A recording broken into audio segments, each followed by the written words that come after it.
Good morning, good afternoon, good evening, depending on your time and depending on when you're going to be seeing this video. It's about your boy, courserepscorner. Like I always tell you guys, it's my corner, it's your corner, and it's our corner. I don't wanna fall in love. I just wanna have some fun, yeah. I don't wanna fall in love. There is this story I saw on Instagram, and I have not been myself since I saw it, and I'm saying it openly. This is the third time I am trying to do this video and it has not been successful.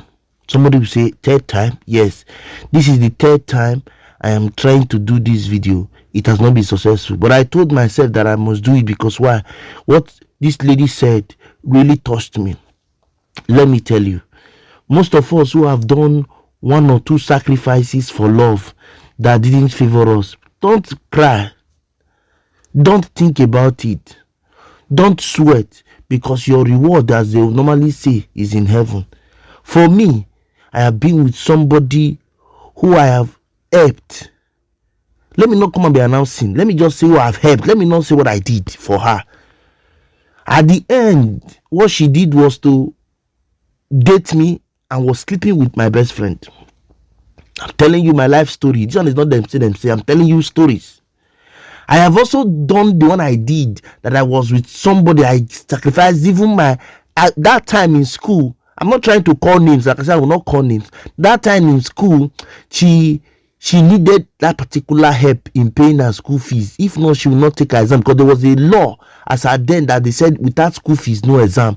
If you are in my school, if you are in my school, then you will know what I'm talking about. I'm talking about Anambra State University, Chukwuemeka Odumegwu Ojukwu University, as it is called now. That's my school. That's my alma mater. There was a time they put a law that if you don't pay your school fees, no exam. This particular young girl was already out of school based on that, not paying school fees. I'm not blowing my trumpet, but I know what I did. Let me end it there.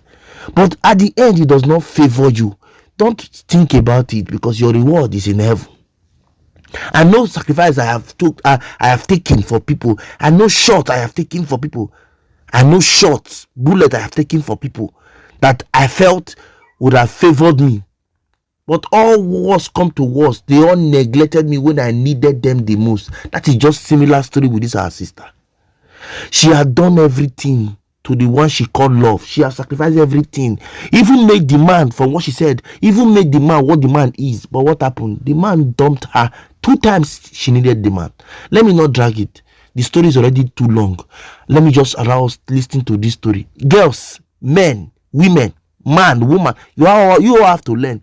It happened to this sister. It also happened to men too, not only to females. What I'm trying to do is to sensitize your heart so that you see that yes, the world is very, very wicked. It's full of wicked people everywhere. You have to be very, very cautious and decisive what you want for yourself. Anyway, let me not drag it. Let me allow us to watch this video. Having said that, I want to thank you all for always watching my content.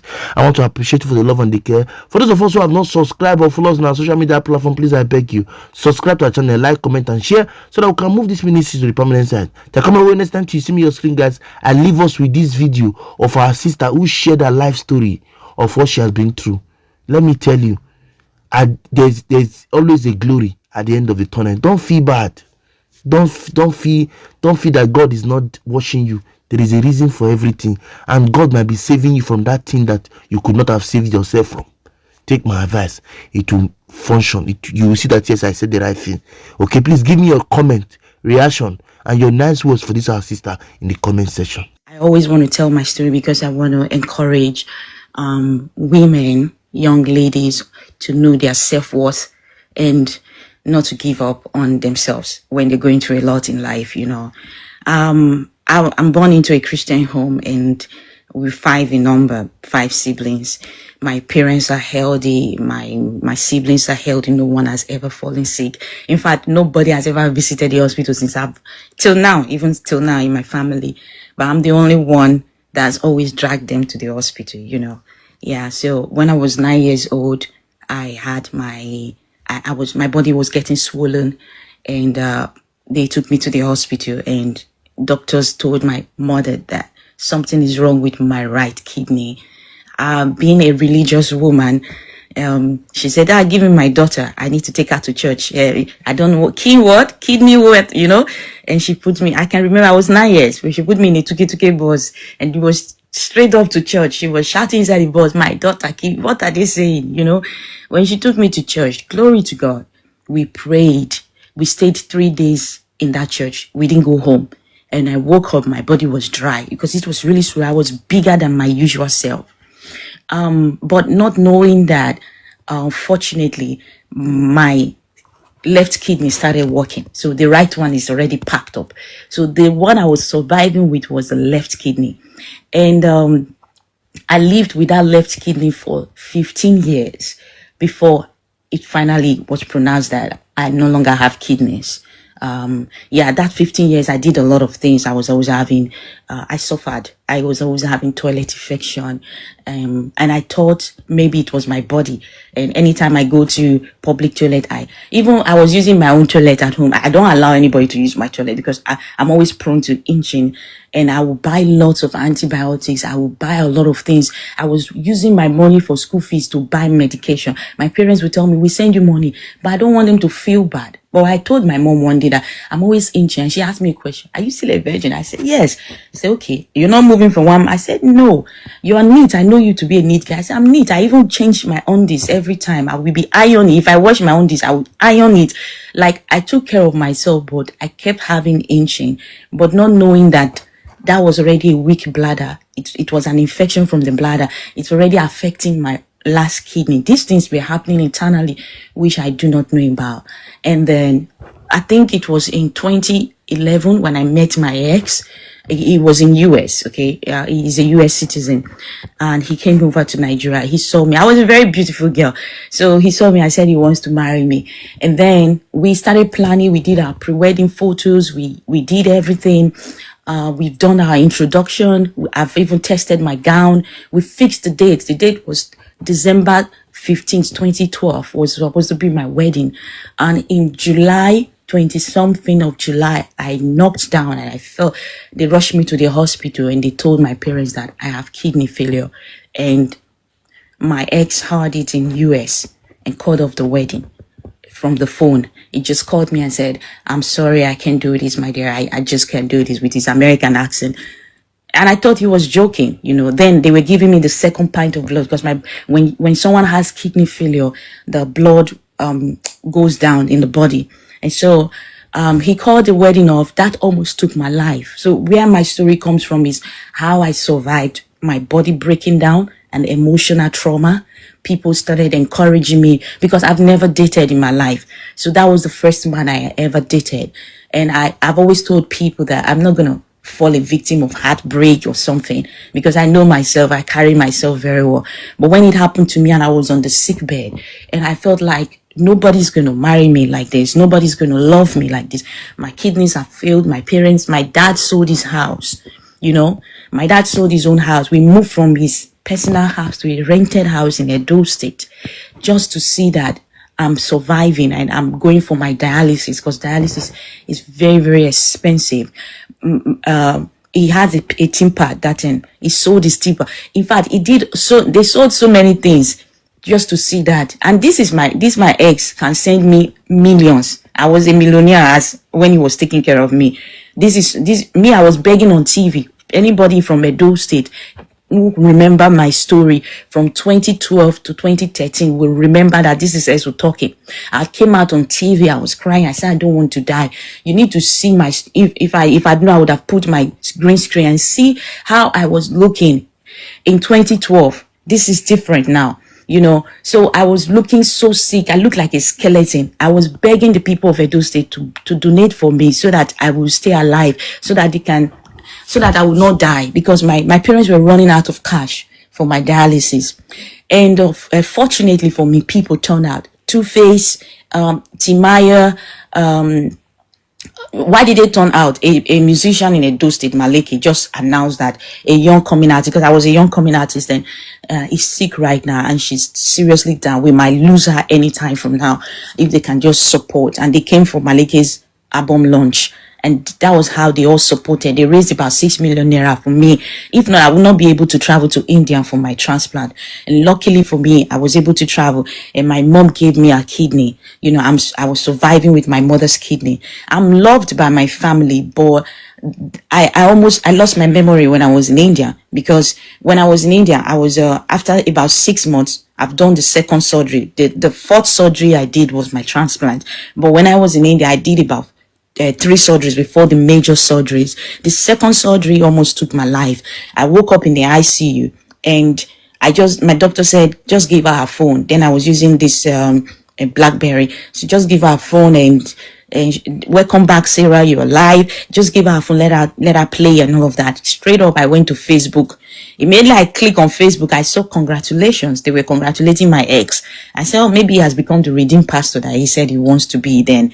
And I opened it. It was his wedding. So it was a space of 6 months. He left me to, you know, he was doing his wedding. He was marrying an American, okay, a black American there, portraying, she's in Yoruba. She was, so the trauma got to my head. I got into seizure. There's a big eye convulsion that they call seizure. So my teeth I still have a broken teeth today. My teeth was gummed together, and I started convulsing. I fell from the bed to the ground. I hit my head on the ground. So that actually affected my memory. I lost my memory for about 3 months. That made me stay longer in India instead of just going for my surgery. But I stayed longer because they needed to recover. I needed to recover mentally. I didn't recognize my mom. I didn't recognize my elder sister. They called it an acute loss of failure because it was a shock. Yeah. So my story here is that I almost died because of heartbreak, because I never expected that any man would break my heart. You understand? So glory to God. I did my transplant. I recovered mentally, but it's that one did not just come suddenly. It came gradually. Even when I still got home, you know, people came to visit me. So some of my friends, I do not recognize them. When they will say, I saw her. You remember when we used to do this? I will say, yeah. My parents, they know that I did not remember anything. So when they go, all of us will start laughing. They say they don't know that you're not remembering. So it took, after a little while for my memory, my doctor said it will come back gradually. They should not. Sometimes when I try to remember a lot of things, I start having migraine. I start having very strong headache. So I left it. The miracle here is that in less than 2 years, I became a teacher in Dubai. I left Nigeria and I went to Dubai to be a teacher. And when I was a teacher in Dubai, I was teaching in a British school in Dubai. And when I went to India for my checkup, I normally go to India for checkup every year. I spend more than 1.6 million naira for my medication. After transplant, there is medication. And when my doctors heard that I was teaching in a British school in Dubai, they have to publish me in their newspaper in India, that a lady who lost her memory, who they thought it would take several years, is even passing knowledge to people. You know, it was very wonderful that within the space of 3 months, they made me a leader in the school in Dubai as the head. I was heading my department, a department of about 15 international people. Like we have the British, the Americans, the Indians, me, a Nigerian that don't even have masters. They saw my hard work, and I don't know, it's just grace. So I picked up my pieces, and I never told my people in Dubai, I never told who employed me that I'm a post-transplant patient. I don't want anybody to tag me on that. So I just tell them I can do this job. Just try me, test me. Within the space of 3 months, I came to meet people there. They just took me and put me head of department and said, you're doing great. And I'm wondering if these people know my story, that this girl brain, I'm losing my memory. I once lost my memory, but now I'm back, you know. And before I left Nigeria in 2015, I decided, because when I went back to UBTH, I was doing my dialysis in UBTH. I went there to visit, you know, the people who used to do dialysis together. To be honest, Udogu, 80% of them have died. 80%. In fact, it was new people I was seeing. I was asking, where is this person? They say, this one has gone. They could not cope up with dialysis. So I started crying. My coming back to Nigeria was a very sorrowful one. That I just saw that the people that I felt I want to come and share my good news with, they are no longer here. So I decided to have a foundation. That's the name you're seeing on my on my platform, Eso Keep Me Alive. My name is Eso Esira Sagede. So it's an acronym of my 3 names. So, and my stage name in Edo State then used to be Eso. So, I just said Eso Kidney. My kidney is alive by the grace of God. So I gave myself that name, and I registered my foundation in 2015. I had one of the biggest launch of foundation in Edo State in 2015 that even the former Minister of Finance came to people resonated with my story because they saw me on TV, how I was looking. I don't mind. Personally, I can show you, I can send you my photo. You see that it's not this girl standing here. It was just skin that was covering my skeleton. Nobody thought I would be alive. So when I came back, even then my governor of Edo State, Governor Shomole, said he wants to see that girl, if that girl is really still alive. I went to his office. I visited so many people who actually donated to my foundation. Then I had about more than 600 people came for kidney screening on World Kidney Day in 2015 in Edo State. And I was able to provide erythropoietin. There's this very small injection that boosts blood for kidney patient in dialysis in UBTH for over 50 kidney patients. It's very, very expensive. I was able to reach out to these people, but people do not know that I still live under medication as a kidney patient. You understand? So people just say, oh, so you're doing great and all of that. But they don't know that for me, I don't care about myself. I care about the people who are actually struggling. But to be honest, we live under medication. And that medication is quite limiting. Odogo. People, when men come into my life, they say, oh, this guy is beautiful. Oh, you are outspoken and you're intelligent. And then I tell them, look, I'm a post-transplant patient too. They will run. They can't even stay. They can't even date me. Some of them will date for a while. They are still trying to understand if they can be with a woman like me. Because the most challenging thing is that they will ask me, can you give birth? And my doctors have told me, and you're having your mother's kidney and you're taking medication to make the kidney work every day, and they are quite strong medications. So it's very difficult to be pregnant and have a child under those medications. So when I tell men that this is my condition, they run, especially African men. You get it? So when I was in Dubai, although I'm sorry, my story is not, I don't know if it's a sorrowful story, but I'm driving somewhere. When I was in Dubai, it took me 6 years to recover from my first relation. That relation that almost killed me. That my heartbreak. 6 good years I stayed away. So when I'm advising young ladies, I tell them, please try to move on, because in my time I didn't move on. I was more in a relationship that was already gone for 6 years. So when I sat down in Dubai, I saw that 3 years have gone by, 4 years have gone by as a single teacher. I was doing well. I built a house for my father. That house he sold. In less than 3 years, I built a big house for my father in Benin. I bought him back his tipper. I opened a business for my mom. This is a girl that my parents were just saying they want me to be alive. To just, when they call my name, I saw her, I should say, sir, or ma, so they will be okay. They never thought that I would be the child to change their story. Are you getting it? So when I was doing all of that, but I have to sit down and think, my age is going, I'm now in the middle 30s. Okay. I think it's time for me to move on. I need a man. So the year I decided that I need a man was when I met my ex now, my present ex. Yeah, so I met this guy. I was doing so well like this in Dubai. I met a taxi driver, okay, who was doing nothing but he's from Inewi, but he had a very great vision. So when I spoke with him, I saw that his vision was clear. He wants to make money. He wants to do business. Guess what, Odogu? I invested in him because he loved me. He claimed he loved me, right?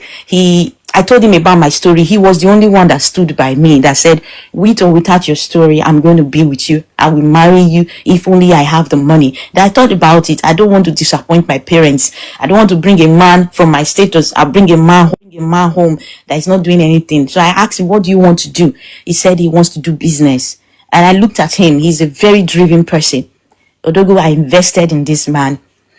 Right now, my face is a popular face in Dubai because people know me so much, and everybody knows my story, that I actually, God used me to invest in a man, and right now he's one of the youngest richest guys right now in Dubai because of the company both of us opened. But when I was opening when he was opening that company, I never thought that I will fall sick again. So my story is coming to the sad part now. I never thought I would fall sick again. So I was never interested in put my name in the companies that you're opening, that I'm giving you money to open, because I felt this is going to be my husband. What belongs to him will belong to me. After all, I'm the one investing in him. So it's also mine. Are you getting it? So I never thought, okay, what I will get from the relationship. I'm always looking at the future. So me, I'm doing well in my career. So I want him to do well in his business. So when I invested everything I had in his business,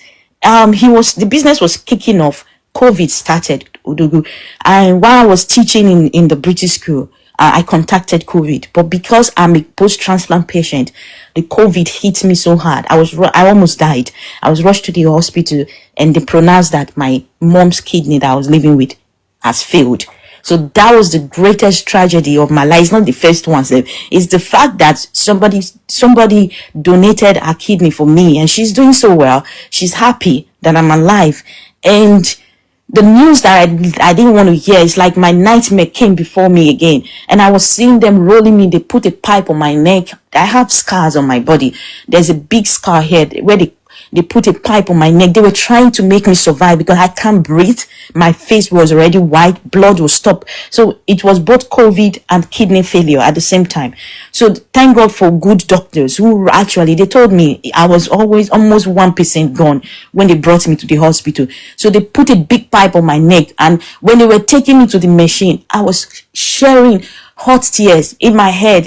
I'm back again to this. Because you know why?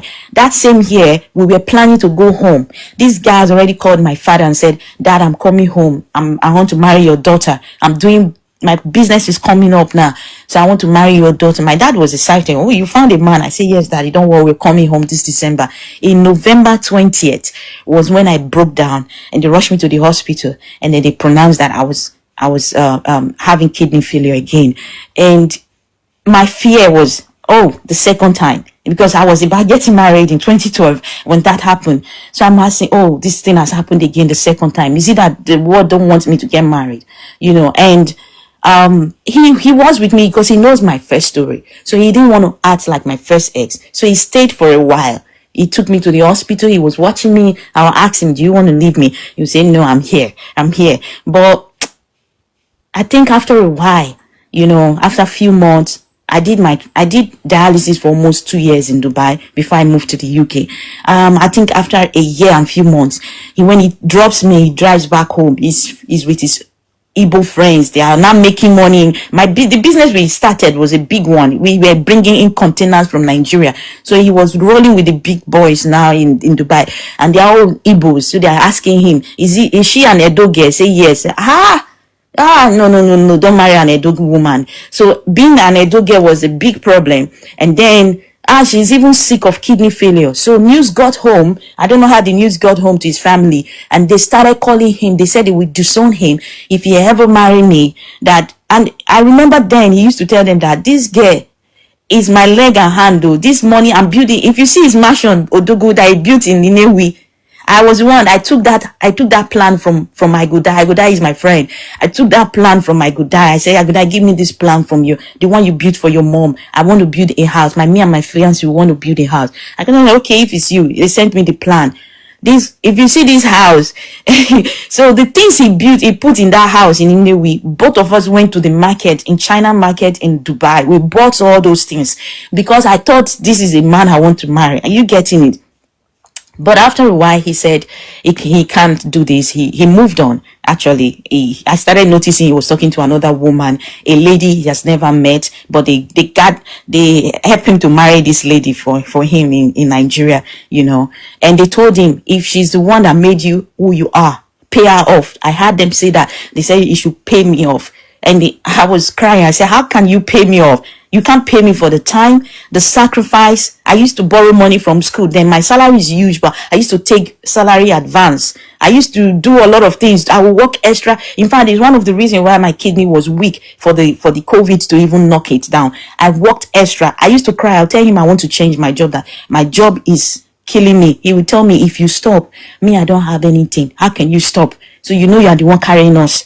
So I was okay. I will still be working. At the end of the day, the kidney failed. He was doing well financially, and then he said he can't marry me. So this time, the heartbreak did not break me, because I know what I suffered the first time, how I lost my memory, how I suffered so much. So I told myself, I became strong. So this is where my resolution and my mindset changed. I said, look, I will not allow any man to mess up with my head. I won't allow even the sickness in my body. Right now, as I'm talking to you, I'm a kidney patient. I'm back again as a kidney patient. I used to be a survivor, but now I'm a fighter again, and I told myself, I said, I will not allow the sickness or emotional trauma break me, because my parents are still alive. My siblings are still alive. If I die, then I lose. I started becoming so strong. When I talk to people are wondering like, but you don't look like what you're going through. I said, yeah, I worked in my head. I'm writing a book right now. It's called The Power of the Mind. I want to let young women know that. I know both young men, but I'm more concerned about women because I'm a woman. I want to encourage women to know that sometimes we go through life. We don't know why life takes us through the journey that I'm writing in my book. I said the life is a script. It has already been written. When you were born, your script was already written about what you're going to become, about what you're going to encounter in life. You are just an actor. Now, the way you act your script is what matters in life. You want to be a weak actor, you want to be a strong actor, or you want to be an inspirational actor. An actor that when you act your script, people will be envious of you and say, I love to be this actor. So you need to choose you up and down.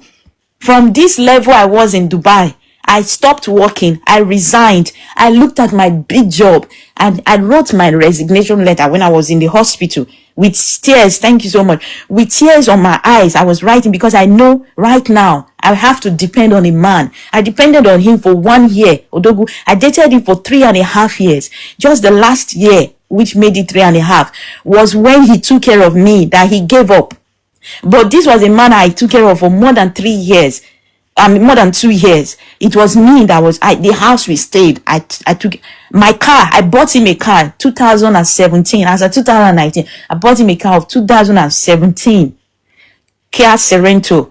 It was my car, but I allow him to drive. I want him to feel like a man. I don't want him to feel like I have money more than him. I want him to be comfortable. You get it. I'm not proud of what I've done. My parents did not judge me, but I'm telling young ladies today, and my story is, if you have opportunity to change a man's life, do it. I'm not going to say stop. My story is not, please, when you don't help any man. No, my father told me something and said, when I was crying, I was packing my things. I have to leave Dubai because, I don't want to cry.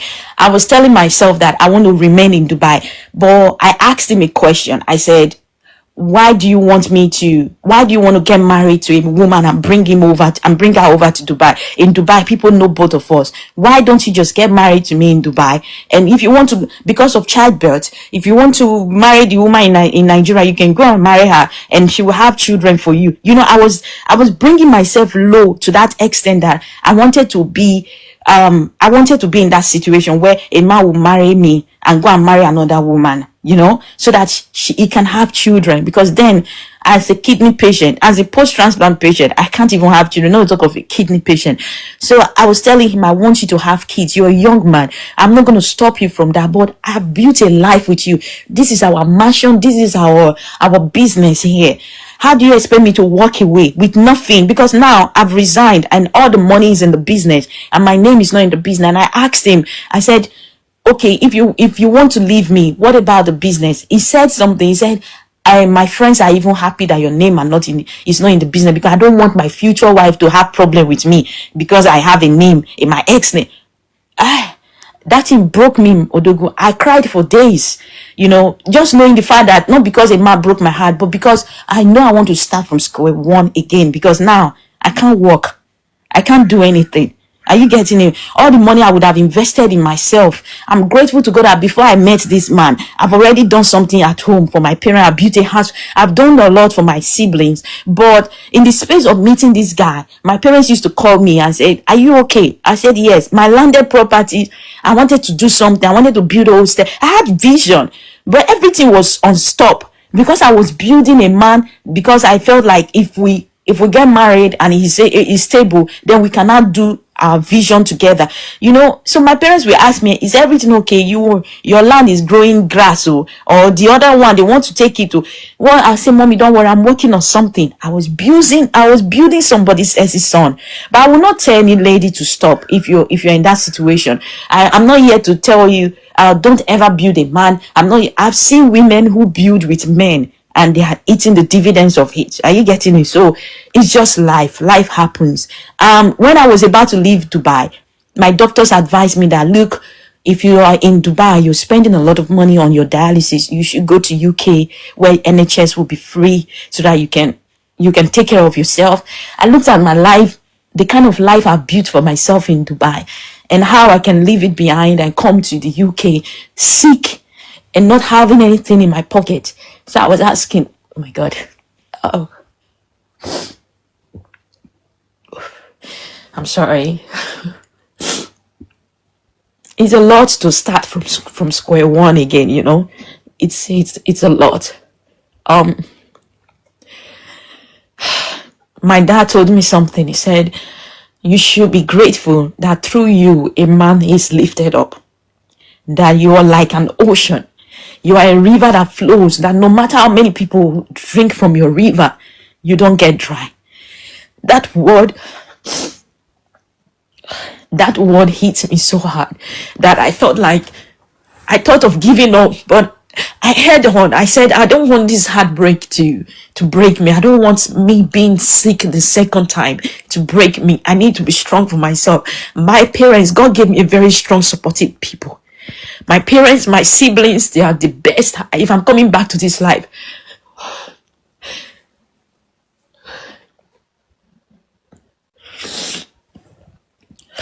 I'm sorry, I don't mean to cry. I hardly cry. Oh, yeah.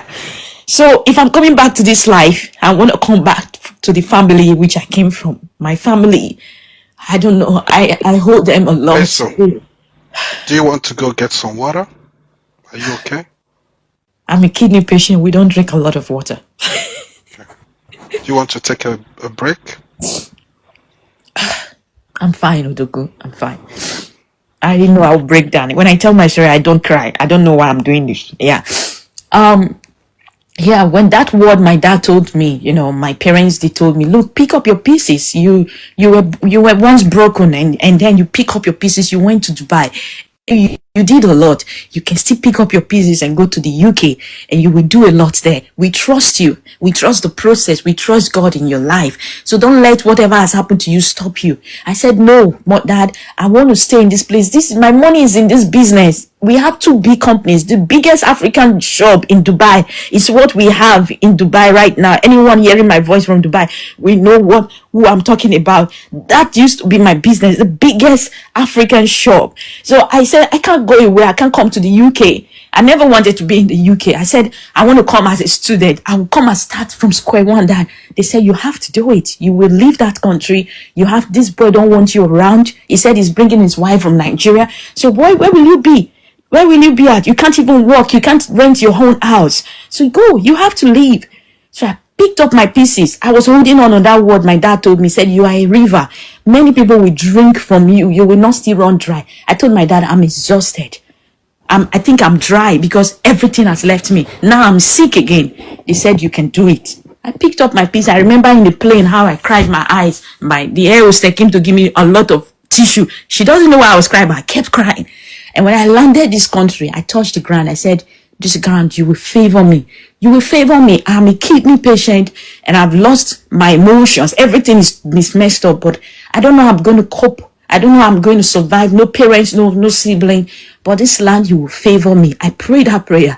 And the first thing I did was to look for a hospital, because as a kidney patient, I go to the hospital 3 times a week. It's not easy. I went to register in the NHS. I told them I'm a kidney patient, and they quickly put me on the machine. They care for me so much that even they come to pick me at home and drop me back free of charge. Being a kidney patient, I never knew that it's like that here in the UK, and I'm so grateful that I made that decision to come here. And gradually, when I'm in the classroom, I'm looking at everybody. People are wondering what's going on in this girl's mind. I guess what I came out with the first class, despite the fact that my head was messed up, my emotions was messed up. I could not walk like every other person. But when I come home, I carry my laptop to the dialysis section. I'm doing that dialysis. I'm reading. I'm studying. I fought. When I say I'm a fighter, I give myself that title. I'm a fighter. I fought my emotions. I fought my mind. I fought in my body. This body has gone through a lot. It's gone through a lot of injection, a lot of things. Even right now, I have a big swollen here where they normally put me through to the machine. You know, I have my scars, my transplant scar, I have a surgery here. You know, when I open myself, there's a lot of stuff going on in my stomach, you know, but I refuse to look like what I am going through. And I want to be a face of encouragement to people. I told you I opened a foundation in Nigeria, right? So when I came, in fact, even when I opened that foundation, I traveled to Dubai. Do you know that I did not do anything anymore in my foundation because I was building a man? You know, I lost myself. I lost my vision. I'm a singer. I don't even sing because my guy then has ear impairment. He was hearing with only his right ear. His left ear was impaired. He cannot listen to sound. I bought my keyboard. I have a keyboard in Dubai, but I never played it one day because he's prone to sound. He can't listen to sound. So I lost myself. I lost my talent. I didn't feel anything bad because I felt like I want to be with him, right? So when I came to Dubai, I sat down. Came to UK. I saw that I have a vision. I'm crying over a man because I was building a man. I'm crying over my body because my body is going down.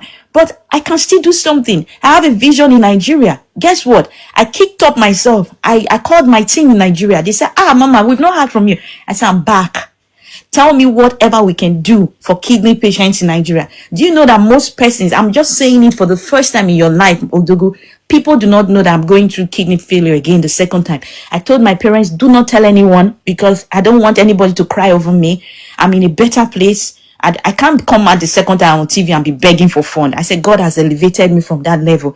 So now I told my team did not know that I'm even having, oh my goodness.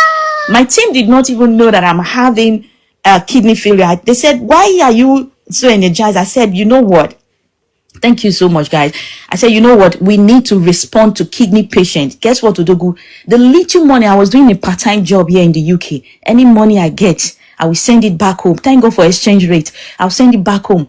For many, if you go through my page, you see the people I am actually caring for in Nigeria. I'm paying for dialysis patients in Nigeria. I'm sending my team to schools. Thank you so much. I'm sending my team to schools to go and talk about kidney health.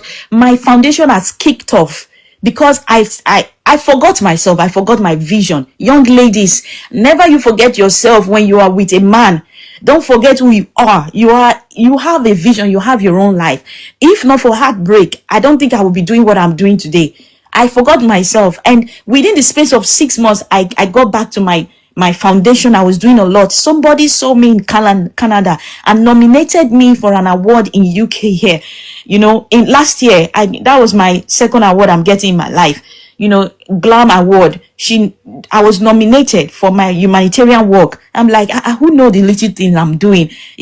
I'm just doing it from my heart because I used to tell people my foundation is not because I want to make money or because I woke up one day, I want to just have a foundation. My foundation is bettered from an experience. I know what kidney patients are going through in Nigeria right now. You know, they're going through a lot. So I want people to please, anyone hearing my voice that can support, you are not supporting me. I'm in a good place. The UK government, they are taking care of me.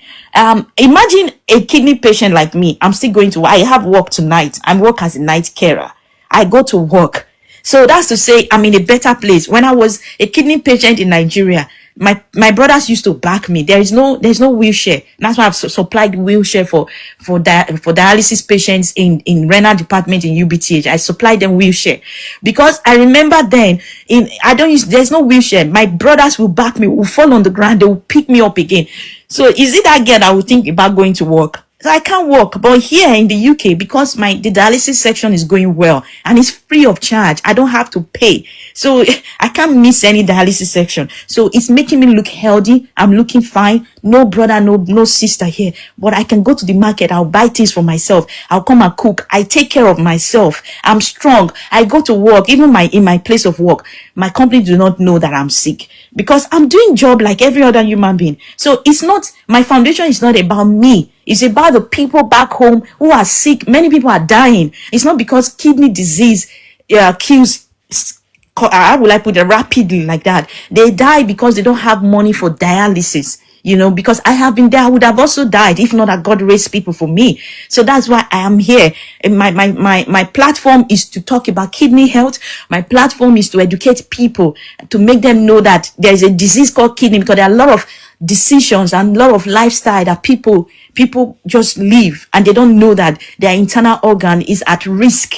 Are you getting it? So I'm here to be a voice, to be an advocate, to be a voice as an awareness for people. And I'm also here to be a voice for kidney patients in Nigeria, especially the poor ones, people that can't even afford 3 meals a day. How can they afford 50,000 naira? That's the cheapest dialysis section.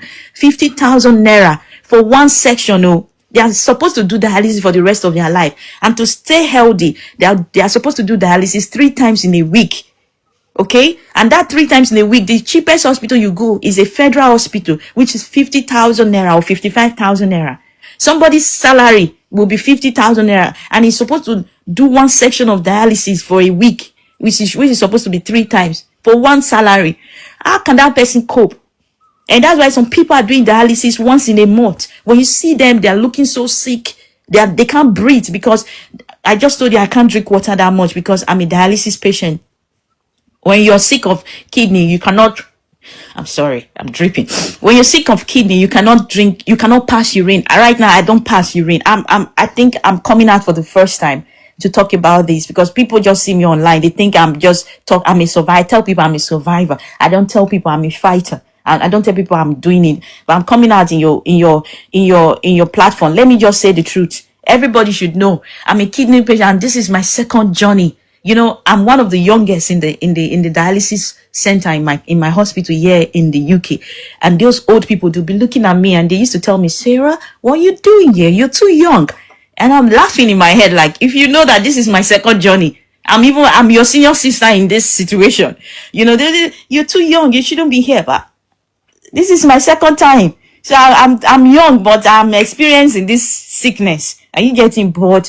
I'm not allowing it to eat my body. I'm not allowing it to get to my head. Even my ex is looking at me from afar. He's reaching out to me sometimes and tells me, you inspire me. I say, why? You left me. So no, you inspire me because most ladies will not be able to pick up themselves and stand the way you're standing. And now my good news, Odoku, let me share my good news.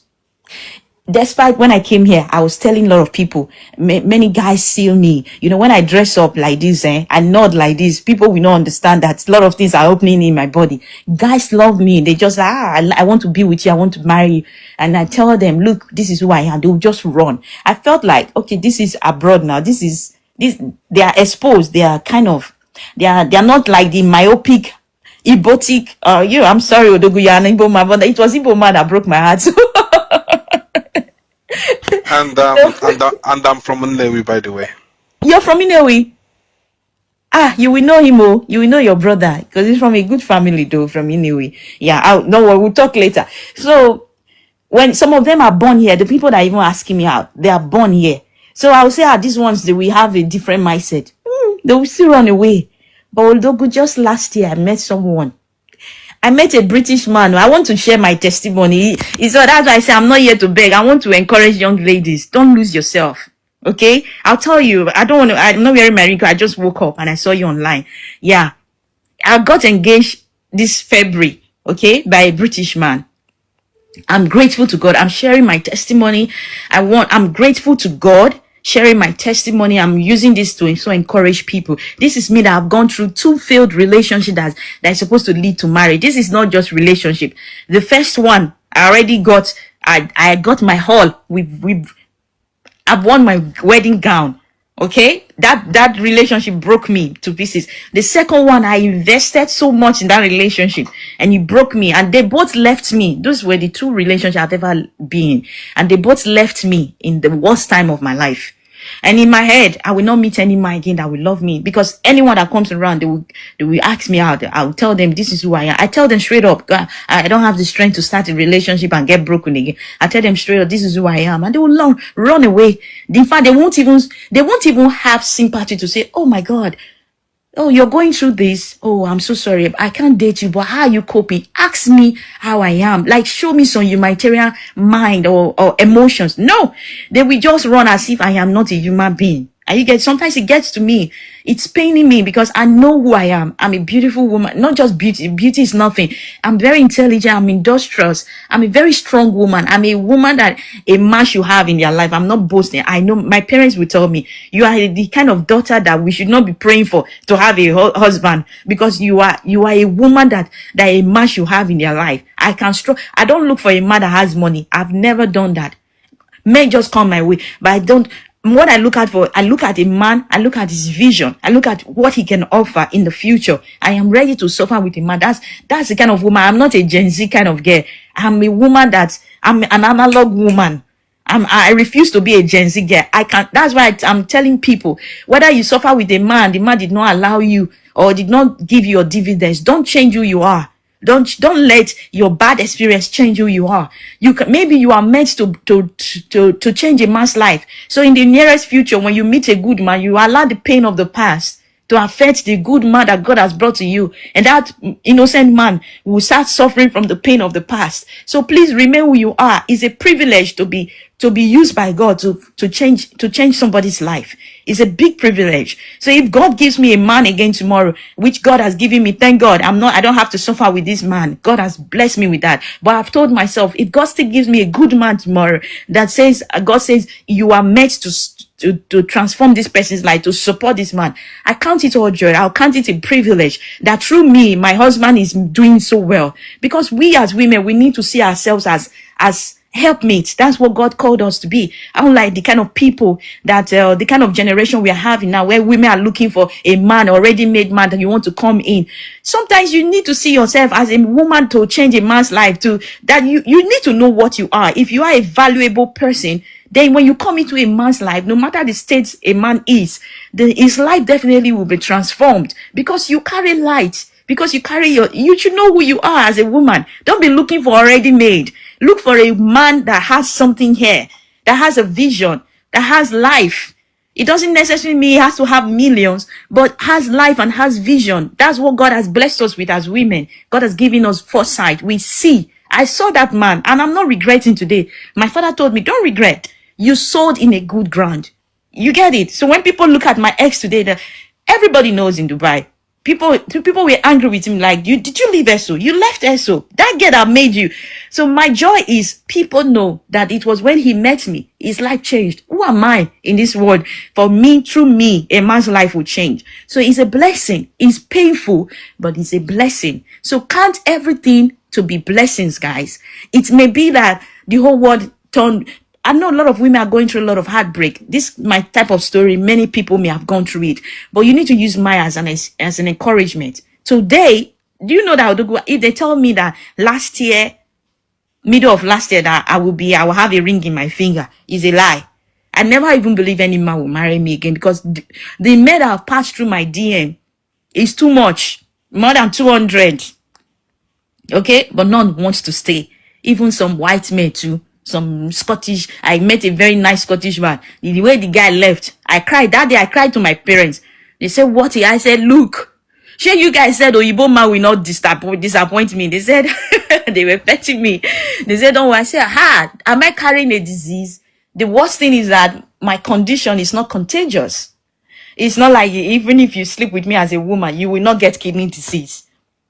My system is clean because the machine is cleaning my system. So I don't have any other internal problem. I don't have diabetes, which is not contagious. I don't have high blood pressure, which is not contagious. Nothing about my body is contagious. But why is it that they see it and they just run? But God has put a smile on my face because I didn't give up on myself.